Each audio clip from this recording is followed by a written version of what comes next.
മായാവി ഒരു ദിവസം ഡാഗിനി കാട്ടിലൂടെ നടക്കുമ്പോ മുതുച്ചിപ്പിയുടെ കലണ്ടർ വരുന്ന ഇടവണ്ണംപാറ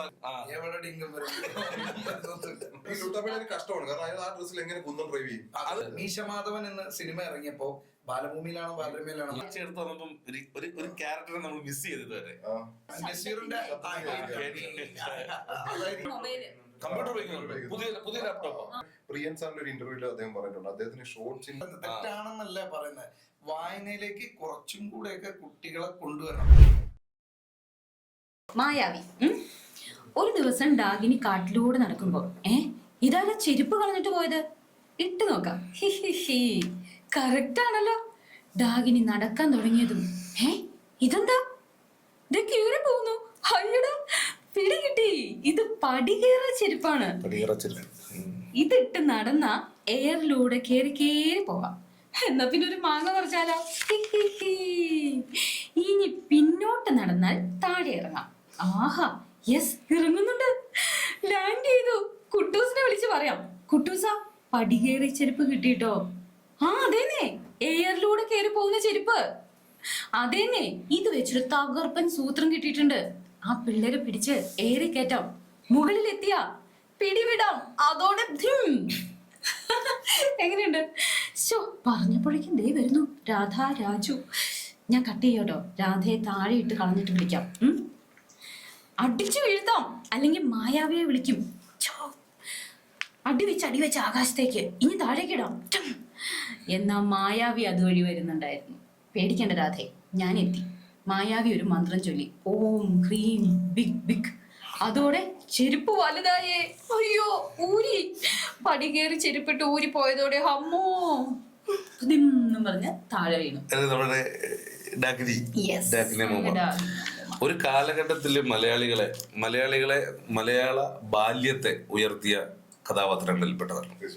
അപ്പൊ നമ്മൾ വെറുതെ സംസാരിച്ചു പോകുന്നതാണ്. എന്റെ ഗുലുമാലിന്റെ പ്രേക്ഷകർ ഒരുപാട് പേര് കണ്ടുകൊണ്ടിരിക്കുകയാണ്.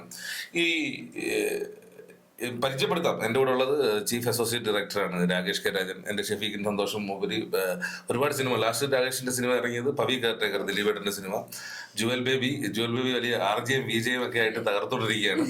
പിന്നെ ജുവൽ ബേബിയുടെ പ്രത്യേകത പറഞ്ഞാൽ ഞാൻ ഈ ഗോയിങ്ങിൽ പറയാം. ഇത് സിബി റൈറ്ററാണ്.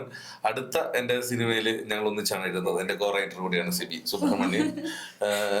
എന്താണ് തമാശ പറഞ്ഞല്ലോ. ഓക്കെ. ഒരു കാലഘട്ടത്തിലെ ബാല്യത്തെ ഉയർത്തിയും ഒരുപാട് പേര്, ഇപ്പൊ ഇവിടുത്തെ ജഡ്ജി ആയാലും പോലീസുകാരനായാലും DGP ആയാലും മലയാളികൾ ഏതൊക്കെ ശാസ്ത്രജ്ഞന്മാരായാലും മലയാളികൾ എവിടെയൊക്കെ ഉണ്ടോ അവർക്കൊക്കെ തന്നെയും ഊർജം പകർന്ന ഒരു ബാല്യത്തെ നൽകിയ കുറെ കഥാപാത്രങ്ങളാണ്. എന്താ രാകേഷിന്റെ അഭിപ്രായത്തിൽ നമ്മുടെ എങ്ങനെയാണ് കുട്ടിക്കാലത്തെ ഈ രസങ്ങളുണ്ടല്ലോ, ബാലരമയുടെയും ബാലഭൂമിയുടെയും പൂമ്പാറ്റയുടെയും കളിക്കുടുക്കയുടെയും ഒരുപാട് കഥാപാത്രങ്ങൾ ഇപ്പോഴും അത് ഫോളോ ചെയ്യുന്നുണ്ട്. ഇപ്പോഴും ആ കഥാപാത്രങ്ങൾ സ്വാധീനപ്പെടുത്തിയിട്ടുണ്ട്. രാകേഷിന്റെ ഒരു പഴയ പരിപാടികളൊക്കെ എന്ന് പറഞ്ഞു. മുത്തുച്ചിപ്പി പറയരുത്. നീ ആദ്യം പറയാൻ പോകുന്നത് എന്നെ സംബന്ധിച്ചിൽ മുത്തുച്ചിപ്പി എന്റെ അത് പറയരുത്. ബാക്കി പറഞ്ഞത് നിങ്ങൾ തരാൻ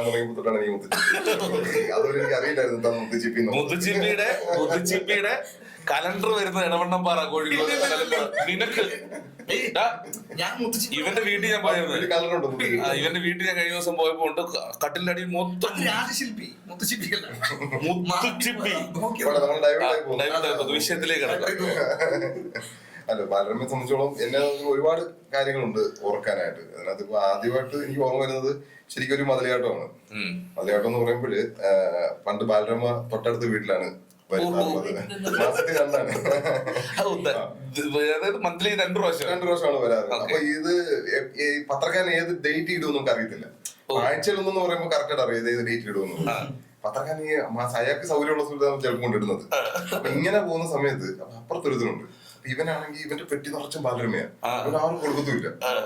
അദ്ദേഹം പണ്ടോട്ടെ അങ്ങനത്തെ ഒരു നിധി സൂക്ഷിക്കുവായിരുന്നു. എന്നിട്ട് നമ്മളെയൊക്കെ വഴി പോകുമ്പോ ഇവനാ മുറ്റത്തിരുന്നിട്ട് ബാലരമ വായിച്ച് കാണിക്കും. നമ്മൾ ചോദിച്ചു കഴിഞ്ഞാൽ അതൊന്നും തരില്ല.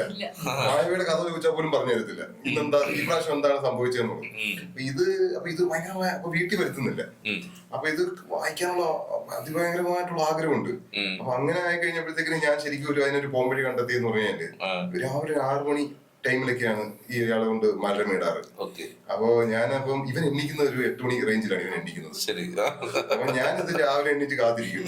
എന്നിട്ട് മതിലിയാടി ബാലരമ എടുക്കും. വായിച്ചിട്ട് അതേപോലെ തന്നെ ചുളുക്കാതെ അവിടെ വെച്ചിട്ട് ഒരു മോഷ്ടാവ്. ശരിക്കും എനിക്ക് തോന്നുന്നു ലോകത്തിലെ മായാവിയൊക്കെ മോഷ്ടിച്ച ആദ്യത്തെ ആള് രാജേഷ്. മോഷിച്ചിട്ടുണ്ട്. അല്ല, ആ ബാല്യങ്ങളെല്ലാം അങ്ങനെ ആയിരുന്നു. ഓരോരുത്തർക്കും ഓരോ സാഹചര്യങ്ങൾ ഉണ്ടായിരുന്നു. ഇപ്പൊ എന്നെ സംബന്ധിച്ച് പറയുകയാണെങ്കിൽ ഈ ഷെയർ ചെയ്ത് വായിക്കുക എന്ന് പറയത്തില്ലേ, ഇപ്പൊ ഒരു കുടുംബത്തിലേക്ക് ബാലരമ വാങ്ങിക്കുക എന്ന് പറയുന്നത് തന്നെ ഒരു ടാസ്ക് പിടിച്ച കാലഘട്ടത്തിലൂടെയാണ് നമ്മൾക്ക് കടന്നു പോയിക്കൊണ്ടിരുന്നത്. സോറി, നിങ്ങൾ കുറച്ചുകൂടെ മുമ്പായിരുന്നല്ലോ. ഒരു ബാലരമ വാങ്ങിക്കാൻ ദിനോസറൊക്കെ ഒരുമിച്ച് പഠിച്ചതാണ്.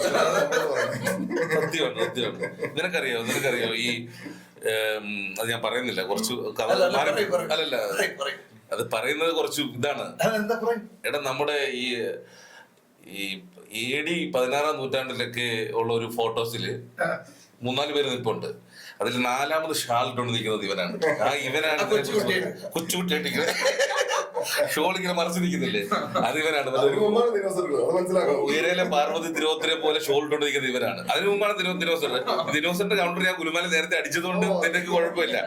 ഓക്കെ, ഈ ഷെയർ ഇട്ട് വായിക്കുക എന്ന് പറയും. ഇപ്പൊ ഷെയർ ഇട്ട് നമ്മൾ ബിവറേജിൽ പോയി സാധനം വായിക്കുന്നത്, സുബിയൊക്കെ ബിവറേജിൽ പോയി സാധനം വായിക്കും. നീ മിണ്ടരുത്. അപ്പോ ഷെയർ ഇട്ട് ബാലരമ വായിക്കുക, ഷെയർ ചെയ്ത്. അതായത് ഒരു കഥ, ഇപ്പൊ എന്റെ അനിയൻ മായാവി വായിക്കുകയാണെങ്കിൽ അത് അവനായിരിക്കും ചിലപ്പോൾ ആദ്യം ബാലരമ കിട്ടുക. അവൻ അത് വായിച്ചതിന് ശേഷമാണ് എനിക്ക് അടുത്ത കഥയിലേക്ക് ഞാൻ വായിക്കും. അവൻ വായിച്ച അതിന് ശേഷം മായാവി ഞാൻ വായിക്കുന്നു. ഉറക്കെ വായിക്കില്ല. ഓരോരുത്തർ ഈ ബാലരമ വായിക്കുന്നത് വെച്ചാൽ നമ്മൾ വേറൊരു ലോകത്തിരുന്നിട്ടാണല്ലോ. നമ്മൾ ഒരുപക്ഷെ നമ്മുടെ പ്രൈവസി, നമ്മൾ എവിടെയെങ്കിലും ഒറ്റയ്ക്ക് ഇരുന്നിട്ട് അത് വായിച്ച് തീർക്കുക. ഒരു കഥ വായിച്ചിട്ട് അനിയന് കൊടുക്കുകയാണ്, അവൻ വായിച്ചിട്ട് വേറൊരു നമുക്ക് തരികയാണ്. അങ്ങനെ അനുഭവങ്ങൾ കടന്നു പോയിട്ടുണ്ട് ജീവിതത്തിൽ. പിന്നെ ഇഷ്ടപ്പെട്ട ക്യാരക്ടർ ഏതായിരുന്നു? എനിക്ക് ഏറ്റവും ഇഷ്ടം ഡിങ്കൻ. ബാലമംഗളം. അതെ, ബാലഭൂമി അല്ല, ബാലമംഗളത്തിലല്ലേ? ഡിങ്കനായിരുന്നു. എന്തുകൊണ്ട് ഡിങ്കനെ ഇഷ്ടപ്പെടുന്നത്? ഡിങ്കന്റെ ഇൻട്രോ ഒക്കെ ഭയങ്കര. അങ്ങനെ അതൊക്കെ ഇരിക്കുന്നു. ശക്തി മരുന്ന് കഴിച്ച് നമ്പോലെ ഇഷ്ടപ്പെടാത്ത അതിനേക്കാൾ ഡിങ്കനായിരുന്നു. Super hero. ഡിങ്കന്റെ എപ്പോഴും താഴെ ഒരു ടാഗ്ലൈൻ ഉണ്ടാവും. എല്ലാ ഇതിന്റെയും ആ ബോക്സിന്റെ താഴെ ഡിങ്കന് തുല്യം ഡിങ്കൻ മാത്രം. അങ്ങനെയൊക്കെ ഉണ്ട്. അപ്പം ഡിങ്കൻ വന്നു, ഇനി എന്തു ആകും, അങ്ങനെയൊക്കെ താഴെ വേറൊരു ബിൽഡപ്പ്. അതായത് ഈ വായിക്കുന്ന ആ മനസ്സിനെ അവർ കയ്യിലെടുത്തിട്ട് നടക്കുന്നതിനൊപ്പം താഴെ ഈ റൈറ്ററുടെ വക ബിൽഡപ്പ്. ശരി, ഒരു എഴുത്തുകാരന്റെ ഭയങ്കര ഇതല്ലേ, നമ്മളെ വിശ്വസിപ്പിക്കുകയാണ്. ഡിങ്കന് നമ്മളെ എവിടെ പെട്ടുപോയാലും ഡിങ്കൻ വരും രക്ഷിക്കാൻ. ഡിങ്കാന്ന് വിളിച്ചു പോകുന്നത്, അതാണ് ഡിങ്കന്റെ ഏറ്റവും വലിയ ജീവിതത്തിൽ എവിടെയെങ്കിലും പെട്ടിട്ട് ഡിങ്കാന്ന് വിളിക്കാൻ തോന്നിയിട്ടുണ്ട് ചെറുപ്പത്തിൽ. എവിടെ ഡിങ്കൻ വരും. ജുവലിന്റെ ആ ഒരു സാഹചര്യം ഇപ്പൊ നമ്മൾ പറഞ്ഞതുപോലെ തന്നെ കഥാപാത്രങ്ങളെ കുറിച്ചുള്ള ജുവലിനെ രൂപപ്പെടുത്തിയ സമയത്ത് ചെറുപ്പത്തിൽ ഇഷ്ടപ്പെട്ട ക്യാരക്ടർ തുടങ്ങി. എനിക്ക് എന്താണെന്നറിയോ, ഏറ്റവും വലിയൊരു ഗുണം എന്താണെന്നറിയോ, നിങ്ങളുടെ ഒക്കെ കയ്യിലേക്ക് ബാലരമയൊക്കെ എത്തുന്നതിന് മുമ്പ് എനിക്ക് കിട്ടും. കാരണം എന്താന്ന് വെച്ചാൽ എന്റെ പറയട്ടെ, കാരണം പപ്പ പത്ര ഏജന്റ് ആയിരുന്നു. മനസ്സിലായോ? അപ്പൊ നിങ്ങൾക്കൊക്കെ കിട്ടുന്നതിന് ഫസ്റ്റ് മുമ്പേ ഇതെല്ലാം ബാലരമ, ബാലമംഗളം എല്ലാത്തിന്റെ ഇത് വായിച്ച് തിരിച്ചു കൊടുത്തിട്ട് വേണം പപ്പാക്ക് ഒറിജിനൽ വരിക്കാരനാണ്. ആ ഏതോ ഒരു കുട്ടിക്ക്, ഇവരെ പ്രദേശത്ത് ഒരു കുട്ടിക്ക് 2 ദിവസം കഴിഞ്ഞ ബാലരമ. എനിക്ക് കാശ് കൊടുത്ത അമർ ചിത്രകഥയോ ബാലരമയോ ബാലമംഗളമോ ഒന്നും വായിക്കേണ്ട ആവശ്യമില്ല. ഇതെല്ലാം ഇങ്ങനെ അടിക്കടിക്കുക, ഏറ്റവും ഇങ്ങനെ എടുക്കുക, ഏറ്റവും ഫസ്റ്റിൽ നിന്ന് വായിക്കുക, അങ്ങനെ തിരിച്ചു വയ്ക്കുക. അതാണ് ഈ കഥപുസ്തകങ്ങളുടെ ഒക്കെ ഒരു യാത്രയില് നമുക്ക് വേറെ കുറെ ആക്ടിവിറ്റീസ് ബാലരമയും ബാലമംഗളവും ഒക്കെ തന്നിട്ടുണ്ട്.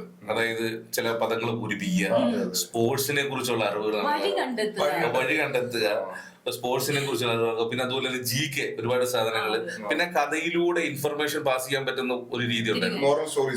എനിക്കൊന്ന് 1960 ശരിയാണെങ്കിൽ 1982 83 ആണ് മായാവിയുടെ തുടക്കം. 83 മോഹൻ സാറ് ജോയിൻ ചെയ്ത് പൂമ്പാറ്റിലായിരുന്നു അദ്ദേഹം ആദ്യം. പൂമ്പാറ്റിലാണ് അദ്ദേഹം ആദ്യം പൂമ്പാറ്റിലായിരുന്നു. അത് കഴിഞ്ഞിട്ട് നമ്മുടെ 83 കാലഘട്ടത്തിലാണ് പുള്ളി ബാലരമയിലേക്ക് വന്നത്. അതായത് കഥ എഴുതുന്നത് മോഹൻ സാറും ചിത്രീകരണം മോഹൻദാസ് സാർ, പ്രദീപ് സാത്തെ അങ്ങനെ ഒരാളായിരുന്നു. അല്ല, അവർ രണ്ടുപേരോട് ചേർന്നിട്ടായിരുന്നു. അദ്ദേഹം ബോംബെയിൽ വർക്ക് ചെയ്തോണ്ടിരിക്കുകയായിരുന്നു. അതിനുശേഷം ഇവർ രണ്ടുപേരോട് ചേർന്നിട്ടാണ് മായാവി എന്ന സാധനം കൊണ്ടുവരുന്നത്. ഏറ്റവും ടോപ്പ് നിന്നത് പൂമ്പാറ്റിയായിരുന്നു. പൂമ്പാറ്റിയായിരുന്നു നമ്പർ 1. ഓ, ഈ സിബി മനസ്സിൽ പറഞ്ഞ് ചിരിച്ചെന്നറിയോ, 2 എണ്ണം കൂടി ഇന്നലെ ഇത് ഗൂഗിൾ തപ്പിയിട്ടുണ്ടെന്ന് ഇടയ്ക്ക്. പക്ഷെ അപ്പൊ ഞാൻ ഈ മോഹൻ സാറിന്റെ ഒരു ഇന്റർവ്യൂ കണ്ടിട്ടുണ്ടായിരുന്നു. അതായത് അദ്ദേഹത്തിനോടൊരു ചോദ്യം ഉണ്ടായി, ഈ ഡാക്കിനിയുടെയും കുട്ടൂസിനെയും കുറിച്ചിട്ട് ഒരു ചോദ്യം ഉണ്ടായി. അതിനകത്ത് ഈ ഡാക്കിനിയും കുട്ടൂസും ശരിക്കും പറഞ്ഞാല് സൗഹൃദമാണ്. അവർ രണ്ട് ദുർമന്ത്രവാദികളാണ്. ഇവർക്കിടയിൽ വേറെ പ്രണയമോ അല്ലെങ്കിൽ വേറെ ഒരു പുരുഷനും സ്ത്രീയും തമ്മിൽ ഉണ്ടാകാവുന്ന ഒരു ബന്ധങ്ങളും ഇല്ലാതെ അത് എവിടെയും പറയുന്നില്ല. അല്ലല്ല ശരി സൗഹൃദമാണ് ലുട്ടാപ്പിയെ കുട്ടിയാണോ കരുതി? ഇവരുടെ കുട്ടിയാണ് ലുട്ടാപ്പിയെ അവര് വരുത്തിച്ചല്ല. ലുട്ടാപ്പി എന്ന് പറയുന്നത് അല്ലെന്ന് ലുട്ടാപ്പിയുടെ അമ്മാവനുണ്ട് പുട്ടാലു. ഈ പുട്ടാലുവാണ് ഇവർക്ക് കൊണ്ട് കൊടുക്കുന്നത്. അപ്പൊ ഈ ലുട്ടാപ്പി ശരിക്കും അനാഥനം എന്തോ പരിപാടിയാണ്. ലുട്ടാപ്പി അങ്ങനെ പുട്ടാലു അനാഥനെ കുട്ടിച്ചാത്തനാണ്. കുട്ടിച്ചാത്തൻ ഇവരിലേക്ക് എത്തി ഇവർക്കൊടൊപ്പം നിന്നുകൊണ്ട് ഈ പുട്ടാലുവാണ് എത്തിച്ചു കൊടുത്തത്. പുട്ടാലു ഇടയ്ക്കിടയ്ക്ക് മായാവിൽ വന്നു പോകുന്നുണ്ട്. പുട്ടാലു നമ്മൾ കണ്ടിട്ടുണ്ട്. പുകയിലൊക്കെ ഉറക്കമാണ് പുള്ളി. വല്ലപ്പോഴും ഏതെങ്കിലും ഒന്നോ രണ്ടോ എപ്പിസോഡ്. പുള്ളി ഭയങ്കര എത്തിക്കലാണ്. പുള്ളിയുടെ പ്രശ്നം പറഞ്ഞാൽ പുള്ളി ഇങ്ങനെയുള്ള പരിപാടിക്കൊന്നും പോകാറില്ല. പുള്ളിയുടെ ജീവിതത്തിലേക്ക് ഇങ്ങനെ സ്റ്റാൻഡേർഡ് ആണ് പുള്ളി. എനിക്കത് പുള്ളിയുടെ തട്ടുകട പരിപാടി നടക്കുന്നുണ്ട്. വേറെ എന്തെങ്കിലും പരിപാടി കാണാം. അത് അതിന്റെ കഥ വന്നില്ല. പാരലൽ യൂണിവേഴ്സ് വന്നിട്ടില്ല.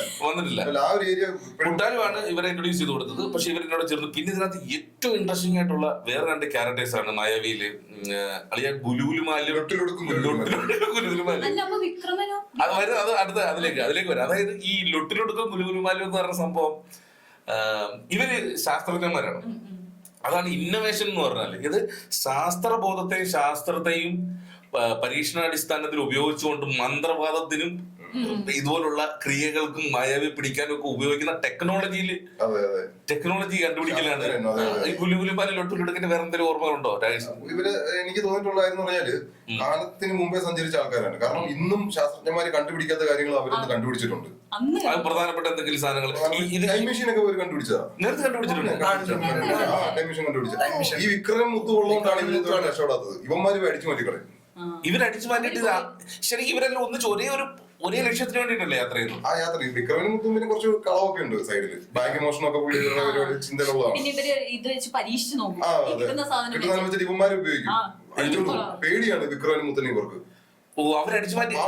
ഈ ലൊട്ടിലെടുക്കും ഗുലുഗുലുമാലും വിക്രമനും മുത്തുവും. പക്ഷെ ഇവര് വ്യത്യസ്ത തലങ്ങളിൽ നിൽക്കുന്നതാണെങ്കിലും എയിം ഒന്നും തന്നെയല്ലേ മായാവിയെ? അവര് വേറെ പരിപാടിയാണ്. ഇവരുടെ കൂടെ ഇവര് ചില സമയത്ത് സഹായം ചോദിക്കുകയോ പേടിക്കുകയോ ചെയ്തോ ഇവരുടെ കൂടെ അവര് വേറെ അല്ല. ഈ വിക്രമനും മുത്തും എപ്പോഴും ബാങ്ക് അവരുടെ തലയിൽ എപ്പോഴും അവരെന്തിനാ പിന്നെ മായാവി തട്ടാൻ പറ്റുന്നത്? വിദ്വേഷമായിട്ടൊന്നുമില്ല. ബന്ധം കുട്ടൂസനായിട്ടുള്ള ബന്ധം വെച്ചിട്ടാണ് പറയുന്നത്. ഞങ്ങൾ ഇടയ്ക്ക് സഹായിക്കണം എന്നൊക്കെ പറഞ്ഞിട്ട് അവര് വരുത്തുക ചെയ്യാം. ഇപ്പൊ നമ്മുടെ ജോലി വായിച്ച കഥ എനിക്ക് തോന്നുന്നു 2024 ഡിസംബറിലെ ലാസ്റ്റിലൊക്കെ വേണം. ഇതില് ഒരു കണ്ടുപിടുത്തമാണ് പടികേറ ചെരുപ്പ്. അതായത് ഈ ചെരുപ്പിട്ട് കഴിഞ്ഞാൽ ലെയറിലൂടെ അങ്ങനെ എന്തെങ്കിലും കഥ ഓർമ്മയുണ്ടോ? ആർക്കെങ്കിലും ഓർമ്മയുണ്ടോടാ അങ്ങനെ എന്തെങ്കിലും കഥകൾ? ഇതുപോലുള്ള ഈ പടികേറ ചെരുപ്പ് പോലെ ചുഴറ്റി ചുറ്റും വടി അങ്ങനെയൊക്കെ ഉണ്ടാവുമല്ലോ. കമന്റ് ചെയ്യാൻ കേട്ടോ, കമന്റ് ചെയ്യണം നിങ്ങളെ ഐഡിയാസ്, കഥകൾ. ചൂല് എന്ത് ചൂല്? എവിടുന്നോ ഇതുപോലെ തന്നെ ഒരു ചൂല് കിടന്ന് കിട്ടുന്നു. ആ ചൂല് ഉപയോഗിച്ച് വായുവിലൂടെ സഞ്ചരിക്കുന്നു. അങ്ങനെ പല സ്ഥലങ്ങളിൽ സഞ്ചരിക്കുന്നു. അപ്പോഴത്തേക്ക് ലുട്ടാപ്പി വരുന്നു. ലുട്ടാപ്പി അത് തട്ടിയെടുക്കുന്നു. എന്നിട്ട് ലുട്ടാപ്പി സഞ്ചരിച്ച് ഇവരുടെ അടുത്ത് എത്തുന്നു, രാജുവിന്റെ രാധയുടെ അടുത്ത്. ലുട്ടാപ്പിയുടെ കുന്തം പോകുന്നു. അങ്ങനെയൊക്കെയാണ് അത്തരത്തിലുള്ള എന്തെങ്കിലും എല്ലാ കഥയിലും ഒരു സംഭവം. എനിക്ക് കൂടുതൽ എനിക്ക് ഇൻട്രസ്റ്റ് ആയിട്ട് തോന്നിയിട്ടുള്ള കാര്യം എന്ന് പറഞ്ഞാൽ ഈ ലൊട്ടിലൊടുക്കും ഗുലുഗുലുമാലിന്റെയും സാധനങ്ങൾ അടിച്ചു മാറ്റിയിട്ട് ഇവര് ഉപയോഗിച്ച് പരാജയപ്പെട്ടു പോകുന്ന കഥകളൊക്കെയാണ് എനിക്ക് കൂടുതൽ ഇഷ്ടം. കാരണം ആ ക്യാരക്ടേഴ്സിന് എനിക്ക് ഭയങ്കര ഇഷ്ടമാണ്. അവര് നല്ല ക്യാരക്ടേഴ്സാണ്. എനിക്ക് എന്നാൽ ഒരു കോൺഫിഡൻസ് ലെവലില് അത് സമ്മതിക്കാം. ഇപ്പൊ 83-ലാണ് നമ്മുടെ കുട്ടൂസും ഡാക്കിനി വന്നത്. എന്താണ് കോൺഫിഡൻസ് ലെവൽ എന്ന് പറഞ്ഞാൽ എവറി ഡേ തോൽവിയാണ്. സൗഹൃദമാണ്. ഒരു വല്യച്ഛന് പ്രായമാകുന്നില്ല എന്നുള്ളത് വിട്ടേക്കാം. ഒരു കുട്ടൂസൻ എന്ന് പറയുന്ന നമ്മുടെ പ്രിയപ്പെട്ട ഒരു വല്യച്ഛനും ഡാക്കിനി എന്ന് പറയുന്ന ഒരു വല്യമ്മയും തമ്മിലുള്ള ഒരു അഗാധമായ സൗഹൃദം. അവർക്കിടയിൽ വേറെ ഒന്നുമില്ല. അവർക്കിടയിൽ സദാചാരമില്ല. അവർക്കിടയിൽ അവരുടെ കോസ്റ്റ്യൂമിനെ കുറിച്ച് വേറെ ആരും പറഞ്ഞു കേട്ടിട്ടില്ല. ആ ഒരു കാലഘട്ടത്തിൽ ഇപ്പോ അങ്ങനെ ചോദിക്കപ്പെടുകയാണെങ്കിൽ ആ കാലഘട്ടത്തിൽ തന്നെ ഡാക്കിനി അമ്മൂമ്മയുടെ കോസ്റ്റ്യൂമിലൊക്കെ നമുക്ക് ഒരുപാട് പറയാനുണ്ടായിരുന്നു. അല്ല ഇപ്പൊ ഉണ്ട്. അതിലേക്ക് സദാചാരം കയറിയിട്ടുണ്ട്. ഡാഗ്രി അമ്മൂമ്മയുടെ അല്ല, എനിക്ക് തോന്നുന്നു ലുട്ടാപ്പിയുടെ. ഈ ലുട്ടാപ്പിയുടെ ഒരു കഷ്ടമാണ്, കാരണം അയാൾ ആ ഡ്രസ്സിൽ എങ്ങനെ കുന്തം ഡ്രൈവ് ചെയ്യും? അത് നാളെ വലിയ ചോദ്യമാണ്. അതിന് മുമ്പ് ഞാൻ ഈ കോൺഫിഡൻസിനെ കുറിച്ച് ഒന്ന് പറഞ്ഞോട്ടെ. ഈ മച്ചാൻ ഈ എല്ലാ ദിവസവും തോൽക്കുകയാണ്. ഇതുവരെ ജയം നമ്മൾ കണ്ടിട്ടില്ല. നമ്മുടെ ഒരു കാലഘട്ടം മുതൽ ഒരുപാട് കാലഘട്ടങ്ങൾ വായിച്ചു വന്നിട്ട് പോലും ഒരു ജയിച്ചിട്ടില്ല. ഇവര് തോക്കും, പക്ഷെ തോക്കുമെങ്കിലും പിറ്റേ ദിവസം അടുത്ത ഐഡിയ ആയിട്ട് പൊക്കാൻ ഇറങ്ങുകയാണ്. പക്ഷെ എനിക്ക് തോന്നുന്നു ഒരിക്കലും അവർ ജയിക്കും. ആ ജയം അനിവാര്യമാണ്.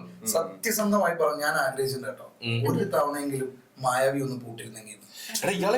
ലുട്ടാപ്പി ഒരിക്കലെങ്കിലും ജയിച്ചു കാണണമെന്ന് ഞാൻ ആഗ്രഹിച്ചില്ല. ഞാൻ സത്യസന്ധമായി പറഞ്ഞാല് എനിക്ക് ഈ മായാവിയുടെ പരിപാടി എന്ന് പറഞ്ഞാല് ഈ വേൾഡ് കപ്പിനകത്ത് നമ്മുടെ പഴയ റൊണാൾഡോ ഉണ്ടല്ലോ, ബ്രസീലിന്റെ, പുള്ളി ഗോളടിക്കുന്നു കേട്ടാ, സൈഡിൽ വന്ന് ഇങ്ങനെ കൈ കെട്ടി നിന്നിട്ട് ആരിലും കൂടെ ഒറ്റത്തട്ട്. ഞാൻ അർജന്റീന ഫാനാണ്, അത് വിട്ടേക്ക്, എന്നാലും പറയാണ് ഒറ്റത്തട്ട്. അതുപോലെ ഈ കഥയിൽ തന്നെ നോക്കിക്കൊണ്ട് ഇതുവരെ അളിയൻ പ്രത്യക്ഷത്തിലില്ല.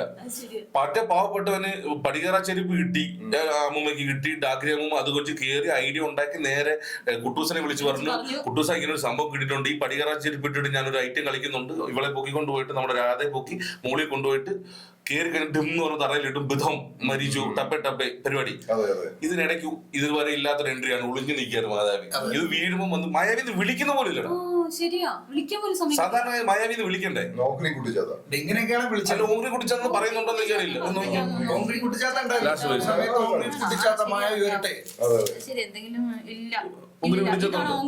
അവര് വിട്ടു. ഈ മച്ചാനപ്പൊ എന്താണ് റോൾ എന്താണ് മായാവിയിൽ? ശരിക്കും മായാവി എന്ന് മാറ്റി ഡാഗ്രി എന്നൊക്കെ ഇടേണ്ടതാണ്, അല്ലെങ്കിൽ കുട്ടൂസൻ എന്നൊക്കെ ഇടേണ്ടതാണ് ഈ കഥയ്ക്ക്. അവരാണ് അവരുടെ എഫേർട്ട്. എപ്പോഴും നമ്മുടെ ഹീറോസ് എന്ന് പറയുന്നത് ഇങ്ങനെയായിരിക്കും എൻട്രി.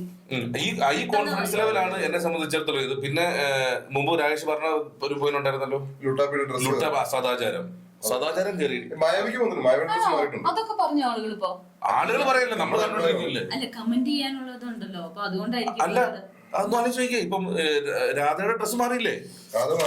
രാധയുടെ ഡ്രസ് നോക്ക്, രാധ എന്താ ഇപ്പം കാണിച്ചു വെച്ചേക്കുന്നത്? രാധയുടെ നമ്മുടെ ഒരു പഴയ പെറ്റിക്കോട്ടല്ലേ, പെറ്റിക്കോട്ടല്ലേ, വൈറ്റ് മാറി. അല്ലല്ല, രാധയുടെ എല്ലായിരുന്നു പെറ്റിക്കോട്ട്. എടാ രാധ എഴുതേണ്ട ഇപ്പൊ വേണ്ട ജയലക്ഷ്മി കിട്ടുന്നതിനേക്കാൾ വലിയ ഫ്രോക്ക് ഒക്കെ ഇട്ടുണ്ട്. ബോബനും മോളിയിലായിരുന്നു. രാധയ്ക്ക് പെറ്റിക്കോട്ടായിരുന്നില്ല, രാധ പല കളർഫുള്ളായിട്ടുള്ള പല ഡ്രസ്സുകളും. രാജുവിന് മറ്റേ ഇത് കാലം മാറിയല്ലോ. ഈ ലുട്ടാപ്പിയുടെ ഷർട്ട് ഇട്ടുണ്ട് അദ്ദേഹം ഇപ്പം കുന്തത്തെ സഞ്ചരിക്കാൻ പറ്റുന്നില്ല എന്ന് പറയുന്നത് അത് ബുദ്ധിമുട്ടാണ്. ശരിക്കും പറഞ്ഞാൽ എങ്ങനെ ഇപ്പോഴത്തെ ഡ്രസ് ഇട്ടുണ്ട് ആ കുന്തത്തെ പെട്ടെന്ന് ചാടി കയറാൻ പറ്റും? ഈ കുട്ടൂസിനൊക്കെ ഈ യുദ്ധകാല ജാക്കറ്റാണ് എന്താ പരിപാടി? ഒരു ജാക്കറ്റ് കൊടുത്തു കുട്ടൂസിന് ഇട്ടേക്കുന്ന തരത്തിലുള്ള ഡ്രസ്സാണ് ഇട്ടിരിക്കുന്നത്. അപ്പൊ യുദ്ധകാല അടിസ്ഥാനത്തിലാണ് കുട്ടൂസം വിളിക്കാൻ ഒരു അത്യാവശ്യത്തിന് വിളിക്കുന്നത്. അപ്പൊ എങ്ങനെ ചാടി കയറി വരും? അത് ഭയങ്കര ബുദ്ധിമുട്ടുള്ള കാര്യമാണ്. ലുട്ടാപ്പി ഫാൻസ് എന്നുള്ള നിലയ്ക്ക് എനിക്ക് അതിൽ വിഷമം തോന്നുന്നു. ഒന്നാമത് മായാവിക്ക് ഓക്കെയാണ്, മായാവിക്ക് പറഞ്ഞു നടക്കുന്നതുകൊണ്ട് പകുതി ശരീരം ഇല്ലല്ലോ. പിന്നെ താഴോട്ട് അങ്ങനെ മറ്റേ ഒരു കൈ നിറയാതെ മീൻ പിടിക്കുന്നത് ഈ മായാവിയുടെ പരിപാടിയാണ്. പക്ഷെ എപ്പോഴെങ്കിലും ഞാൻ ചോദിക്കുന്ന ഒരു എക്സാമിന്റെ സമയത്ത് ചിന്തിച്ചിട്ടുണ്ടോ ഈ മായാവിയോ ആരെങ്കിലും വന്നൊന്ന് ഹെൽപ്പ് ചെയ്തിരുന്നെങ്കിൽ? ആരെങ്കിലും ചിന്തിച്ചിട്ടുണ്ടോ? ചെറുപ്രായത്തിൽ അങ്ങനെ രക്ഷകനെ നമ്മൾ ചിന്തിക്കും. ഈ എക്സാമിന്റെ സമയത്തൊക്കെ ഞാൻ ചിന്തിക്കാറ് മാജിക് മാലുവ. ഒരു മാജിക് കാണിക്കും. മാജിക് ബാലു അത്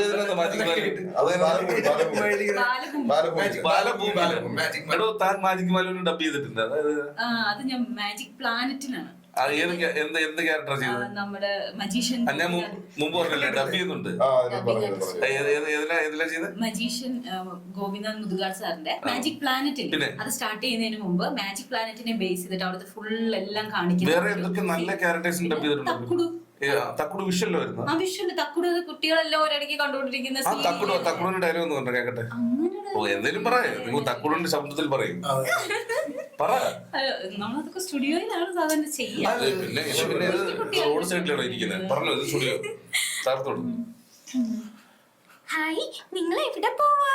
അങ്ങോട്ട് പോവില്ലട്ടോ, ഞാൻ ഇപ്പൊ വരാം, ഇവിടെ നിക്ക്. വേറെ ക്യാരക്ടേഴ്സ് എനിക്ക് തോന്നുന്നു നമ്മുടെ കുറെ ഇതുപോലെ CD കുട്ടികളുടെ CDs ചെയ്തിട്ടുണ്ട്. പല ശബ്ദങ്ങളില് ചെയ്തിരിക്കുന്നത്. ഒന്ന് ഇപ്പൊ ചെയ്തിരിക്കുന്ന നമ്മുടെ ശാലോം TVയില് ടോം ആൻഡ് ടീന എന്ന് പറഞ്ഞിട്ട്, അതിനകത്ത് ടീന എന്ന് പറയുന്ന കുഞ്ഞു കുട്ടിയുടെ ശബ്ദം, അതിന്റെ അമ്മയുടെ ശബ്ദം, അതിന്റെ അമ്മൂമ്മയുടെ ശബ്ദം, അതിന്റെ ഏഞ്ചലിന്റെ ശബ്ദം, ഏതാ കുഞ്ഞു കുട്ടിയുടെ ശബ്ദം. അമ്മേ, ഞാൻ ഞാൻ ഞാൻ അങ്ങോട്ട് പൊക്കോട്ടെ? വേണ്ട മോളെ, നീ ഇപ്പൊ അങ്ങോട്ട് പോണ്ട. അവിടെ ആരായി വിളിക്കുന്നേ? എങ്ങോട്ട് പോകണമെന്നാ പറഞ്ഞത്?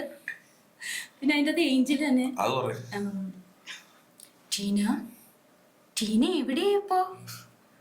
അങ്ങനത്തെ ആ രഹസ്യം എന്തായാലും വെളിയിലായിട്ട് ഒരു രക്ഷയില്ല പിന്നെ നിന്റെ കാര്യത്തില്. ബാലവീറില് ബാലവീറിലാരാ? നമ്മുടെ ദേവതയുടെ ശബ്ദം. ശരി അത് കിട്ടോ നോക്കട്ടെ. അതും ഇങ്ങനെയാണ്. എല്ലാം ഒന്ന് തന്നെ. അതെ, ഏകദേശം 4 ചാനൽ ഒന്നിച്ച് വരുന്നതോടുകൂടി നിന്റെ ജീവിതം തീർന്നു അല്ലേ? ബാല- 4 ചാനൽ ഒരുമിച്ച് പ്ലേ ചെയ്യുന്നത് നിന്റെ ജീവിതം തീർന്നു. ബാലവീറില് റാണി ദേവത. ഉം. ബാലവീർ, ഞാൻ പറയുന്നത് കേൾക്കുന്നുണ്ടോ? നീ ഇപ്പോ ഭൂമിയിലേക്ക് പോവും. ആ ഒരു ബിൽഡപ്പിലാണ്. ആ ഒരു ബാലരമയിലെ മായാവിൽ വേറെ എന്തെങ്കിലും നമുക്ക് സംസാരിക്കാനുണ്ടോ? മായാവി എനിക്ക് നിങ്ങൾ മായാവിയെ കുറിച്ചൊക്കെ ചർച്ച ചെയ്തോളും. എനിക്ക് ഏറ്റവും ഡിങ്കൻ. ഡിങ്കൻ വേറെ, അതെന്റെ സൂപ്പർ ഹീറോ. അതല്ലാതെ ഞാൻ എപ്പോഴും വെയിറ്റ് ചെയ്തിരുന്നത് സൂത്രനും ഷേരുവിനും. പൊന്നോ ഷേരു എന്ന് പറഞ്ഞൊരു മണ്ടന് അല്ല, സൂത്രൻ എന്തെങ്കിലും ഒപ്പിച്ച് സെറ്റ്. മണ്ടൻ എന്ന് പറഞ്ഞാല് അങ്ങനെയല്ല. ഇല്ല, എന്റെ മണ്ടൻ ഹീറോ ആരെന്നറിയോ? മന്ത്രിയുടെ തന്ത്രങ്ങളിലെ മന്ത്രി രാജാവ്. ഓ, രാജാവ് ഭയങ്കര സത്യസന്ധനാണ്. ഭയങ്കര വിശ്വാസമാണ് മന്ത്രി. ഇത്രയും ചെയ്തിട്ട് പുള്ളിക്ക് മാത്രം മനസ്സിലായില്ല, ബാക്കി എല്ലാവർക്കും മനസ്സിലായി. ആക്ച്വലി അതിന്റെ ഒരു വേറെ വേർഷൻ തന്നെയാണ് ഈ സൂത്രനും ഷേരു. അത് പറഞ്ഞേ. ഷേരു ഒരുപാട് സാധനമുണ്ട്. കാരണം സൂത്രൻ വളരെ ബുദ്ധിപരമായിട്ട് എല്ലാം സെറ്റ് ചെയ്ത് വെക്കും. ഷേരു അത് കൊളാക്കും. അതാണ് അതിന്റെ ഫണ്ട്. എത്രയൊക്കെ ആയാലും നിങ്ങൾ നേരത്തെ പറഞ്ഞ പോലെ സൂത്രൻ ഷേരുവിനെ വിശ്വസിക്കുന്നു. ഇത്രയും നല്ലൊരു ഫ്രണ്ട്സ് ഈ ലോകത്തിൽ ഞാൻ കണ്ടിട്ടില്ല. ഇത്രയും പണി പാരോപ്പല്ല, ഓരോ സാധനങ്ങൾ പിടിക്കാനും പരിപാടി. അപ്പൊ അതായത് മന്ത്രിയുടെ തന്ത്രങ്ങൾ മന്ത്രിയെ പോലല്ല. അല്ല, അങ്ങനെയല്ല. ഇവിടെ ഒരു വിശ്വാസമുണ്ട്. ഷേരുവിന്റെ ബുദ്ധി കറക്റ്റ് ആണ്. ഷേരു ഇടയ്ക്ക് ബുദ്ധി ഉപദേശിച്ചു കൊടുക്കും. എല്ലാം പാളിപ്പോ. അതാണ്. പക്ഷെ എന്നാലും അടുത്ത എപ്പിസോഡിൽ അവർ സൗഹൃദത്തിനും ഒരു കുഴപ്പം. അല്ല, ഇതിന്റെ ഒരു ഏറ്റവും വലിയ പ്രത്യേകത എന്താ പറയുക, അതിനകത്ത് എല്ലാ ഈ പിന്നെ കാട്ടിലെ ക്രൂര കഥാപാത്രം കോമഡിയാണ്. ഇപ്പം സിംഹം, കടിയൻ സിംഹം, പുള്ളി വൻ ഹ്യൂമറാണ്. മനസ്സിലായില്ല? അങ്ങനെയൊക്കെയുള്ള ശരി പുലി, ഇതല്ലേ കടുവല്ലേ, പുള്ളി വൻ ഹ്യൂമർ. അത്ര ഭയങ്കര ഒരു കാഴ്ചപ്പാടാണ്. Jungle book. അത്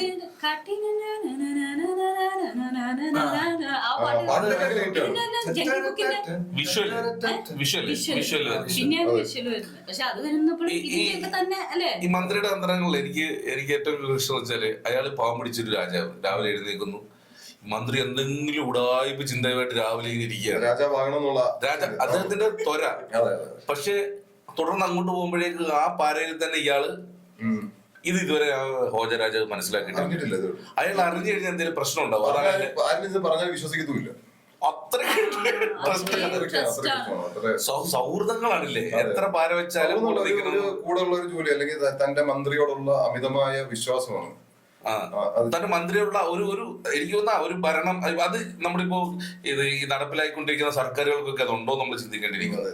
തന്റെ പ്രധാനപ്പെട്ട ഒരു മന്ത്രിക്ക് തന്റെ സഹമന്ത്രിമാരോട് ആ വിശ്വാസം ഉണ്ടാവേണ്ടതായിട്ടുണ്ട്. സഹപ്രവർത്തകരെ വിശ്വസിക്കുക എന്നുള്ള ഒരു സാധനമാണ് ആ ഒരു കഥയിലൂടെ നമ്മൾ പിന്നെ നമ്മൾ ആരും ഒരു ഫ്രണ്ട് ആണെങ്കിൽ പോലും കൂടെ നിർത്തില്ല എല്ലാ ദിവസവും. പക്ഷെ വേറെ പ്രശ്നമുണ്ട്, പണി കിട്ടുന്നില്ലല്ലോ. പുള്ളി അറിയുന്നില്ല പുള്ളി കിട്ടുന്ന പണിയൊന്നും. പുള്ളിക്ക് അങ്ങനെ കിട്ടുന്നില്ല. പിന്നെ ഈ വിക്രമന് മുത്തുവിന്റെ ഒരു കാര്യം പറഞ്ഞ് നമുക്ക് അതിൽ ജമ്പ് ചെയ്യാം. അതായത് ഇത് ഒരു ഇതിഹാസ കഥാപാത്രങ്ങളാണ്. അതായത് ഇപ്പൊ നമുക്ക് ഒരു സൂപ്പർ ഹിറ്റ് സിനിമയായിട്ടുള്ള ആവേശത്തിൽ പോലും വിക്രമന്റെ മുത്തുവിന്റെ റെഫറൻസ് ഉണ്ടോ? വിക്രമന്റെ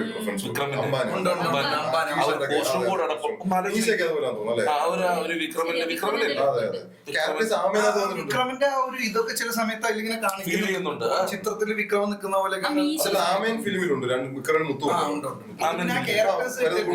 ഇതിഹാസങ്ങൾ. പക്ഷെ അവര് അതാണ് അതിന്റെ രസം എന്ന് പറയുന്നത്. അതായത് അവരങ്ങനെ ഒരു ഹീറോ ആവണമെന്നില്ല. ഒരു കഥാപാത്രം ശ്രദ്ധിക്കപ്പെടാനും അത് ഏറ്റെടുക്കാനും ഹീറോ ആവണമെന്നുണ്ടോ? രജിസ്റ്റർ ആയ കഥാപാത്രങ്ങൾ മാത്രമല്ല, മിക്ക കഥാപാത്രങ്ങളും ഭയങ്കര രജിസ്റ്റേർഡ് ആണ്, എല്ലാവർക്കും അറിയാം. അതിനകത്ത് എല്ലാ ക്യാരക്ടേഴ്സും നമുക്ക് അറിയാലോ. സിനിമയായിട്ട് കണക്ട് ചെയ്തപ്പോ എനിക്കൊരു കാര്യം പറഞ്ഞത്, ഇപ്പോഴും ട്രെൻഡായിട്ട്, അതായത് ഒരു സിനിമ ഇറങ്ങിയപ്പോ ഒരു ക്യാരക്ടർ ഉണ്ടായിട്ടുണ്ട് ഒരു കാലത്ത്. മീശമാധവൻ എന്ന സിനിമ ഇറങ്ങിയപ്പോ ബാലഭൂമിയിലാണോ ബാലരമയിലാണോ മീശമാചാരം അതിപ്പോഴും ഉണ്ട്. ഇപ്പൊ നിലനിൽക്കുന്ന ഇപ്പൊ മഞ്ഞുമൽ ബോയ്സ് ഇറങ്ങിയപ്പോ അതിന്റെ ആ ലക്കത്തിലെ എപ്പിസോഡിന്റെ പേരെന്താണെന്ന് അറിയാം, കുന്നുമ്മൽ മീശ. കുന്നുങ്ങമ്മൽ മീശ അങ്ങനെ കുറെ ഇപ്പൊ ഈ അടുത്ത് വേറെ മഞ്ഞുമൽ മീശ. കുന്നുമ്മൽ മീശ കുന്നുമ്മൽ മീശ. അതായത് മീശ മാർജാരൻ ഇതിലോട്ട് വീഴുന്നു, ബാക്കി ക്യാരക്ടേഴ്സ് ഒക്കെ ആളെ രക്ഷിക്കാൻ വേണ്ടിട്ട് നിൽക്കുന്ന ഒരു എപ്പിസോഡ് ഉണ്ട്. കാലത്തിനനുസരിച്ച് കാലത്തിനനുസരിച്ച് അവരിങ്ങനെ പോയിക്കൊണ്ടിരിക്കുന്നു. പിന്നെ എനിക്ക് ഏറ്റവും രസം നൽകിയ ഒരു ക്യാരക്ടറാണ് ശിക്കാരി ശംഭു. എന്താ രസം. അതായത് നമ്മള് ഇപ്പൊ ലാസ്റ്റ് ഇറങ്ങിയ റൈഫിൾ ക്ലബ് എന്ന് പറഞ്ഞ സിനിമയിൽ പോലും അതാവുന്നു ശിക്കാരി ശംഭുവിന്റെ കോസ്റ്റ്. അത് ശിക്കാരി ശംഭു എന്ന് കേട്ടാൽ നമ്മൾ ചിരിക്കാൻ തയ്യാറാകുന്നത് നമ്മളുടെ അടിവേര് ഉറപ്പിച്ചിരിക്കുന്നത് ആ ക്യാരക്ടറാണ്. അയാൾ കണ്ണുണ്ടോ പോലും കണ്ണുണ്ടോ മീശ ഇങ്ങനെ കണ്ട് പറഞ്ഞിരിക്കുക. അതല്ല, ശരിക്കും പറഞ്ഞാലേ നമ്മളിപ്പോ ചക്ക വീണ് മൂലിയാവുന്നു എന്നുള്ളതിന്റെ ഒരു ക്യാരക്ടറാണ് ശിക്കാരി ശംഭു. അപ്പൊ നമ്മള് പെട്ടെന്ന് പറയും, ഒരാളെ കാണുക ശിക്കാരി ശംഭു എന്ന് പറയുന്നത്. സിഐഡി മൂസയിലടക്കം ഒരുപാട് സിനിമകൾ ശിക്കാരി ശംഭു എന്ന് പറയുന്ന ഒരു സിനിമ തന്നെ വന്നിട്ടുണ്ട്. ശരിക്കും അതിന്റെ ചരിത്രം എന്ന് പറഞ്ഞാൽ ഇപ്പൊ മോഹൻ സാർ വന്നതിന് ശേഷമാണെന്ന് തോന്നുന്നു ഈ ബാലരമ അമർ ചിത്രകഥയായിട്ടൊരു കൊളാബറേഷൻ നടന്നിരുന്നു. അതിലൂടെയാണ് കാലിയ, ശിക്കാരി ശംഭു, കബീഷ് ഒക്കെ വരുന്നത്. അതിലേക്ക് വരുന്ന ശിക്കാരി ശംഭുവിന്റെ കഥ എന്ന് പറയുന്നത് ശിക്കാരി ശംഭു ഇങ്ങനെയായിരുന്നു. പിന്നെ ഈ ഒരു അമർ ചിത്രകഥയും ബാലരമയായിട്ടൊരു ഒന്നിക്കലിലാണ്. അതിനകത്ത് കുറെ കഥാപാത്രങ്ങൾ വീണ്ടും ബാലരമയിലേക്ക് വന്നു. അമർ ചിത്രം വേറെ പുസ്തകം പിന്നെ വന്നിരുന്നു. അതിനു മുമ്പ് അതിനകത്ത് കുറെ കഥാപാത്രങ്ങളിലേക്ക് വന്നു. ഇതുകൊണ്ട് അമേരിക്കൻ കോമിക്സ് വന്നിട്ടുണ്ട്. ഓരോ കാലഘട്ടത്തിൽ അവരോരോ ചേഞ്ചസ് അല്ലെങ്കിൽ ഓരോ ആൾക്കാരുമായിട്ട് കൂടി ചേർന്ന് പുതിയ പുതിയ ക്യാരക്ടേഴ്സിനെ അവർ കൊണ്ടുവരുന്നു. സ്പൈഡർമാൻ, ഫാന്റം, ഇതൊക്കെ അതെ അതെ അതെ അവരുടെ സീരീസ് തന്നെ ഇതുപോലെ തന്നെ ഡിഫറൻസ് ആയിരുന്നു. പിന്നെ ഒരു ക്യാരക്ടർ ഇല്ലായിരുന്നു, മിന്നൽ പ്രഭാകരൻ എന്ന് പറഞ്ഞിട്ടൊരു പോലീസ് ക്യാരക്ടർ. ഒരു മിന്നൽ പോലീസിൽ വരുന്ന മിന്നലുണ്ടായിരുന്നു. അയാൾ വരുമ്പോ ഇടിമിന്നലാ കാണിക്കാൻ പറഞ്ഞിട്ട് ഒരു ഒരു മിന്നൽ ക്ലാസിക് സാധനം ഇൻസ്പെക്ടർ ഗരുഡ്. അത് ഒരു ഇൻസ്പെക്ടർ ഗരുഡ് എന്ന് പറഞ്ഞൊരു പോലീസുകാരനും അയാളുടെ ആനയെ ബെർബിൽ അങ്ങനെ ഇവർ കുറ്റാന്വേഷണോ ബീർബൽ, അത് വേറെ അല്ലേ ബീർബൽ? അല്ല, ഗരുഡിന്റെ കൂടെ ബെർബിൽ എന്ന് പറയുന്ന ഒരു കോൺസ്റ്റബിൾ ഉണ്ട്. ഗംഭീര ഇതാണ് കുറ്റാന്വേഷണ കഥ. സീരിയസ് ആണ്, അത് സീരിയസ് ആണ്, പക്കാ സാധനം, ത്രില്ലർ പോലെ ഒരു നിർത്തും. ഈ ശിക്കാരി ശംഭുവിന്റെ എന്തെങ്കിലും കഥ ഓർമ്മയുണ്ടോ? ഈ പറഞ്ഞ പോലെ തന്നെ പടികേറ ചെരുപ്പ് പോലെ അല്ലെങ്കിൽ അയാൾ അബദ്ധത്തിൽ ചാടുന്ന എന്തെങ്കിലും കഥ ഓർമ്മയുണ്ടോ? ഇതുപോലെ ഓരോന്ന് പിടിക്കാൻ പോയിട്ട് ഒളിച്ചിരിക്കുന്നു, പുലിയൊക്കെ പിടിക്കാൻ പോയിട്ട് അവസാനം ഇങ്ങനെ നിപ്പുണ്ട് ട്രോഫി മേടിക്കാനല്ലേ. ചിലപ്പോ ആരെങ്കിലും എടുത്തെറിഞ്ഞ് കല്ല് വല്ലയിടത്തും വന്ന് വീണ് അത് പുലിയുടെ തലയിൽ വീണ് അങ്ങനെയായിരിക്കും ചിലപ്പോ പുലി. എന്തൊരു ക്രിയേഷനാണ്. എല്ലാ എപ്പിസോഡിലും ആ ക്രിയേറ്റിവിറ്റി കൊണ്ടുപോകാന്ന് പറഞ്ഞാൽ കഥ ഉണ്ടാക്കാന്ന് പറഞ്ഞാല് അതിന്റെ സൃഷ്ടാക്കളെ നമിക്കണം. അത്രയും പ്രയാസമില്ലെന്ന് തോന്നുന്നു ഒരു സിനിമ ഉണ്ടാക്കാൻ. ഒന്ന് ആലോചിച്ച് നോക്കൂ സിബി, ആവർത്തന വിരസത ഇല്ലാതെ ഇത്ര വർഷമായി ആവർത്തന വിരസത ഇല്ലല്ലോ. എപ്പോഴും മായാവി വായിച്ച് നമ്മള് ഈ പടികേറ ചെരുപ്പിൽ ചിരിക്കുകയാണ്, അല്ലെങ്കിൽ ചൂരിൽ ചിരിക്കുകയാണ്, ഓരോ കണ്ടന്റ് ചിരിക്കുക. ആവർത്തന വിരസത എന്ന് പറഞ്ഞ സാധനം അവർക്കില്ല. ഏറ്റവും വലിയ കാര്യം എന്ന് പറഞ്ഞാൽ അവര് നേരിടുന്ന ഒരു എന്ന് പറഞ്ഞാൽ എപ്പോഴും അറിയാം മായാവി രക്ഷപ്പെടുന്നുള്ളത്. പക്ഷെ നമുക്കറിയാം ക്ലൈമാക്സ് ഇങ്ങനെ ആയിരിക്കും. പക്ഷെ എങ്കിലും നമ്മൾ ടെൻഷൻ അടിപ്പിക്കത്തില്ല. ക്രിയേറ്റേഴ്സ് നമ്മളെല്ലാരും വിട്ടു ഒരു ഐറ്റം ഉണ്ട്. ഐറ്റം എന്ന് പറഞ്ഞാൽ പൊളിയരുത് ശുപ്പാണ്ടി. അണ്ണൻ വേറെ, അണ്ണൻ ലുക്കേ വേറെ, ചെരുപ്പിന്റെ തലയുള്ള എവിടെ പോയാലും ഒരു നിപ്പൊക്കെ ഉണ്ട് പുള്ളിക്ക് ഇങ്ങനെയൊക്കെ. ശുപ്പാണ്ടിയുടെ തല വരച്ചതിനകത്ത് 2-3 വര എനിക്ക് ഉറുമ്പിന്റെ ബാക്ക് കാണും അങ്ങനെ തോന്നുമായിരുന്നു. ശുപ്പാണ്ടിയുടെ തല ശുപ്പാണ്ടി എന്താ ചെയ്തോണ്ടിരുന്നു? പിന്നെ പപ്പൂസ് അതെന്തായിരുന്നു? പപ്പൂസ് മിണ്ടത്തില്ലല്ലോ. മിണ്ടില്ല, കുഞ്ചൂസായിരുന്നു മിണ്ടുന്ന. പപ്പൂസ് മിണ്ടില്ല.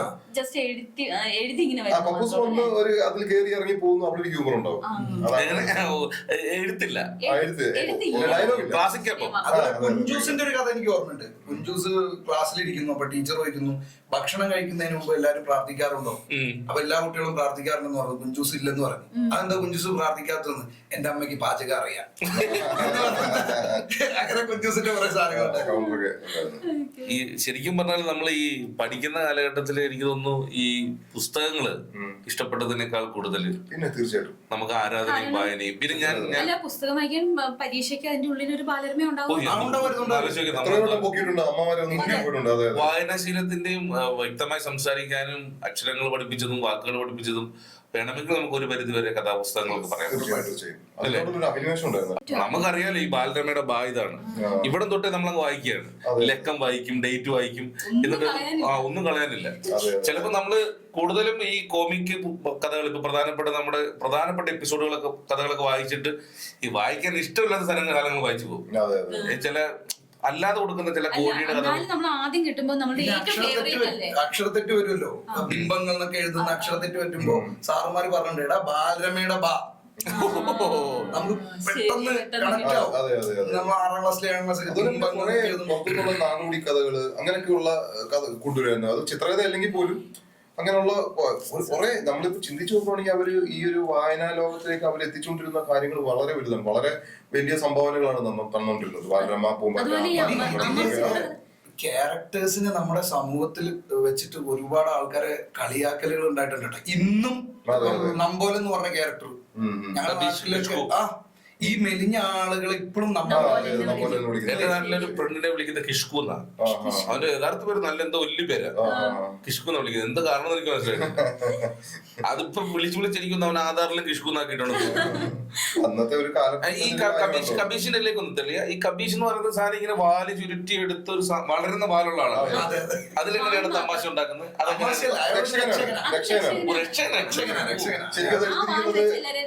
രാമായണത്തിന്റെ കോൺസെപ്റ്റ് അതൊരു ബുക്കിലുണ്ടായിരുന്നു. അതും അങ്ങനെ വേറെന്തോ കിഷ്കു എന്നെന്തോ പേരില് ഒരു ഹനുമാനെ പോലുള്ള ഒരു ക്യാരക്ടർ വന്നിട്ട് ഇങ്ങനെ രക്ഷിക്കും. അതിൽ നിന്നാണ് ഇന്ത്യൻ മിത്തിലുള്ള ഒരു സാധനമാണല്ലോ ഈ കുരങ്ങിന് ഒരു അല്ലെ കുരങ്ങ രൂപത്തിലുള്ള ഒരാളുടെ ഒരു അപ്പൊ അതിനെ ബേസിലാണ് കിഷ്കു കബീഷൊക്കെ വന്നത് കോൺസെപ്റ്റ്. ഈ കബീഷിനെ അനുകരിച്ചിട്ട് വേറൊരു ബാലഭൂമിയിലാണെന്ന് തോന്നുന്നു, കബീലൂന്നോ കലൂബി എന്ന് പറഞ്ഞിട്ടോ സാധനം വന്നത്. പക്ഷെ വർക്കായില്ല, ഈ കബീഷിന്റെ അത്രയും വർക്കായില്ല. പക്ഷെ ഒരു വിഷമകരമായ അവസ്ഥ എനിക്ക് തോന്നുന്നു ബാലമംഗളം നിർത്തിയിട്ടുണ്ട് മലയാളത്തില്. കന്നഡയിൽ തുടങ്ങിയല്ലേ ബാലമംഗള എന്ന പേരില് കന്നഡയിൽ സ്റ്റാർട്ട് ചെയ്തിട്ടുണ്ട്. പക്ഷെ ഇവിടെ അത് ബാലമംഗളം നിർത്തിയിട്ടുണ്ടെന്നാണ് അറിവ്. ഒരു കാര്യം വേണ്ട, നമ്മുടെ ഈ പോഡ്കാസ്റ്റ് കണ്ടാൽ ചിലപ്പോ കുട്ടികളൊക്കെ വീണ്ടും ബാലരമ ബാലഭൂമിയിലേക്ക് വായിക്കാൻ ഇപ്പോഴത്തെ ജനറേഷൻ മൈനോട്ട് മാറിയിട്ടുണ്ട്. അതായത് ജനറേഷൻ എന്ന് വെച്ചാൽ ഒരു ജനറേഷൻ ഗ്യാപ്പ് ഇല്ലാതെ എനിക്ക് തോന്നുന്നു. ഞാൻ ഈ കഴിഞ്ഞ ദിവസം നമ്മൾ ഈ എന്റെ മനസ്സിലേക്ക് ഇങ്ങനെ ഒരു ആശയം വന്നപ്പോഴാണ് ഞാൻ നമ്മുടെ പത്രം ഇടുന്ന ചേട്ടനെ വിളിച്ചിട്ട് പറഞ്ഞു, ചേട്ടാ ഇപ്പൊ ഉണ്ടോ ബാലപംക്തികളൊക്കെ ഉണ്ടോ, ബാലമംഗളം ഉണ്ടോ, ബാലരമ ഉണ്ടോ? ഇപ്പൊ ചേട്ടനോട് പറഞ്ഞ് ഇതില്ല, ബാലമംഗളം ഇല്ല, ബാലഭൂമിയും ബാലരമയും ഉണ്ടെന്ന് പറഞ്ഞു. ഞാൻ എടോ അതൊക്കെ എന്ന് വെച്ചാൽ കഞ്ചാവ് കടത്തുകാരുടെ വാർത്ത വരുന്നു. കുട്ടികളുടെ ദീപിക നല്ലായിരുന്നു. കുട്ടികളുടെ ദീപിക അതല്ലേ നമുക്ക് അതിലേക്ക് പോവാ. ഈ കുട്ടികളുടെ ദീപിക, ഈ രാഷ്ട്രദീപിക നിന്റെ മനസ്സിലേക്ക് ഈ രാഷ്ട്രദീപികയുടെ വലിയ മാർക്കറ്റിംഗ് രസമാണ്. ഇവർ ഈ പത്രം വിൽക്കാൻ വരുമല്ലോ. നമ്മൾ ബസ് സ്റ്റോപ്പിലേക്ക് ഇരിക്കുവാണെങ്കിൽ ബസ് ഇരിക്കുന്നവർ 3 മണിക്ക് സംഭവിച്ചു, നടിക്ക് എന്ത് സംഭവിച്ചു, ഇത് 2 രൂപ കൊടുത്ത് വാങ്ങിച്ചിട്ട് ഇത് അരിച്ചു പറക്കുമ്പോ ഒരു നടിയുമില്ല, ഒരു 3 മണിയില്ല.